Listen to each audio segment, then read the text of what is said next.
Goeienaand almal, ek is Doppies. Ek is nou besig met 'n nuwe reeks vir my YouTube kanaal. Dit is stories reg uit die Namakoland uit deur baie spesiale mense in my lewe. Speel dit graag vir jou en ek hoop jy geniet dit saam met my.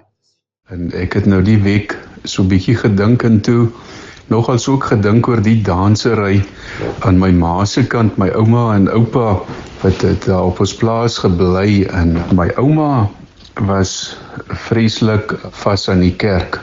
My oupa het altyd gesê, my kind, as die dominee hier instap, is dit net so goed die liewe Here self stap hier in, dan is jou ouma so heilig dat jy nou nie kan glo nie. Maar my ouma was 'n baie goeie mens, maar sy was maar kwaai met my oupa, en dis nou van daar wat sy opmerking afgekom het. Maar ouma het absoluut, as die dominee oor sonde gepreek het, dan het sy dit baie ernstig gevat. Nou, die ding is, moes nou in die kerk, as die dominee nou sonde vat, dan vat hy moes nou alle sondes deur, onder andere dans. Maar my ouma Annie was verskriklik lief vir dans gewees. Nou as ons nou van die kerk af wegry, dan vat ouma die preek verder. Dan maak sy nou seker dat oupa elke sonde verstaan wat die dominee oor gepreek het. En ek is nou ons drie voor in die plaasbakkie, en ek sit kry nou hier lag vir die storie, want oupa was maar 'n plaatjie gewees, en hy was nie so lief vir kerk toe gaan nie, want hy het geweet, hy loop in die kerk deur, en dan loop hy na die kerk ook nog deur.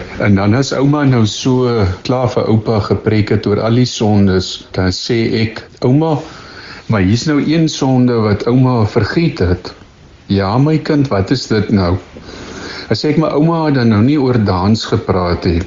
Nou, sy was verskriklik lief vir dans. Sy het altyd vreeslik graag gedans. Jy kan nie glo hoe lief sy vir dans was nie. En haar verdediging was altyd gewees, my kind, maar dit is daar so lekker om te dans.